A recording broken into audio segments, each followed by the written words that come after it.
खबरदार खबरदार బండి సంజయ్ ఖబర్దార్ खबरदार खबरदार బండి సంజయ్ ఖబర్దార్ ఖబర్దార్ బండి సంజయ్ ఎమ్మెల్సీ కవితపై అనుచిత వ్యాఖ్యలు చేసినటువంటి కారణంతో బండి సంజయ్ అనుచిత వ్యాఖ్యలపై కరీంనగర్ జిల్లా కేంద్రంలో బీఆర్ఎస్ మహిళా కార్యకర్తలు నేతలు కూడా ఆందోళనకు దిగారు. మేడం చెప్పండి, ఏదైతే బండి సంజయ్ చేసిన వ్యాఖ్యల పట్ల ఈరోజు మీరు ఎలాంటి నిరసన కార్యక్రమాలు చేపట్టారు?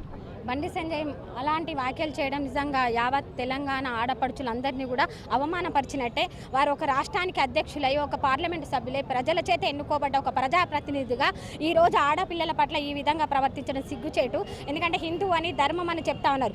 భారతీయ తెలంగాణ రాష్ట్ర సాంప్రదాయం ప్రకారం ఆడవాళ్ళ గురించి అలా మాట్లాడడం హిందూ తత్వమా? ఒకసారి ఆలోచన చేసుకోవాల్సిన అవసరం ఉంది. వాళ్ళ బండి సంజయ్ వెంటనే బహిరంగ క్షమాపణ చెప్పాలి కవిత గారికి. అదేవిధంగా వారి ఈ కార్యక్రమం పట్ల యావత్ తెలంగాణ ఆడపడుచులందరూ కూడా ఆవేగించుకునే పరిస్థితి ఏర్పడతా ఉంది. ఒక రాష్ట్రానికి అధ్యక్షుడై ఉండి ఇలాంటి మాటలు మాట్లాడడం, ఆయన ఒకసారి ఆత్మవిమర్శన చేసుకోవాలి. ఆయన ఒక్కొక్కసారి మతిస్థిమిత కోల్పోయి మాట్లాడుతున్నాడో కూడా మాకు అర్థం కావట్లేదు. ఎందుకంటే ఇప్పుడు ఏం మాట్లాడుతాడో ఆయనకే అవసరం ఉండదు.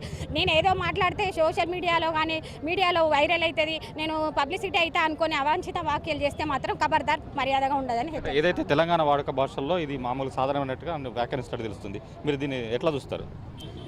మిస్టర్ బండి సంజయ్ ఖబర్దార్.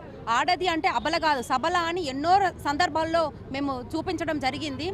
హిందుతత్వము అనే ఒక పదం వాడి ఎన్నికల్లో గెలిచి ఇలాంటి మాటలు మాట్లాడడానికి నువ్వు ఎంపీ పదవిని స్వీకరించావు. అధ్యక్ష పదవి కూడా స్వీకరించింది ఇందుకోసమేనా? నీ అక్కకో చెల్లెకో ఇలాంటి మాట ఎవరైనా అంటే నువ్వు ఊరుకుంటావా? మేమైతే దీన్ని ఖండిస్తున్నాము. ఇంకొకసారి కనుక ఆడవాళ్ళ విషయంలో జోక్యం చేసుకుంటా మాత్రం చెప్పుతోంది అంతమని చెప్తున్నాం. అంటే మీరు బండి సంజయ్ నుంచి ప్రధానంగా ఏం డిమాండ్ చేస్తున్నారు ఇప్పుడు ప్రస్తుతం?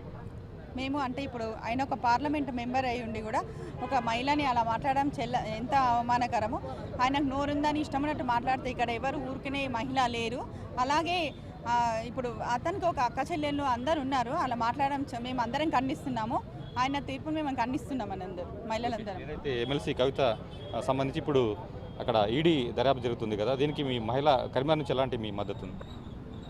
కరీంనగర్ నుండి మేము అందరము కవితక్క కోసము మేము బండి సంజయ్ మీద ధర్నా చేయడం జరుగుతుంది. కాబట్టి ఒక మహిళను అట్లా అనడము చాలా తప్పు. సంజీవ్ అన్నకు ఒక అక్క ఉంది, ఆ అక్కను అన్నట్టు మేము భావిస్తున్నాం. ఇది మొత్తానికైతే కరీంనగర్ జిల్లా కేంద్రంలో బండి సంజయ్ వ్యాఖ్యల పట్ల బీఆర్ఎస్ మహిళా నేతలు కార్యకర్తలు నిరసన వ్యక్తం చేస్తున్నారు. ఏదైతే బండి సంజయ్ దిష్టిభవన్ కూడా దగ్గర జరిగింది. మొత్తంగా బండి సంజయ్ క్షమాపణ చెప్పాలనేటువంటి డిమాండ్ వస్తుంది. కెమెరామెన్ కిషోర్ కుమార్తో రామకృష్ణ, ఐడి న్యూస్, కరీంనగర్ నుంచి.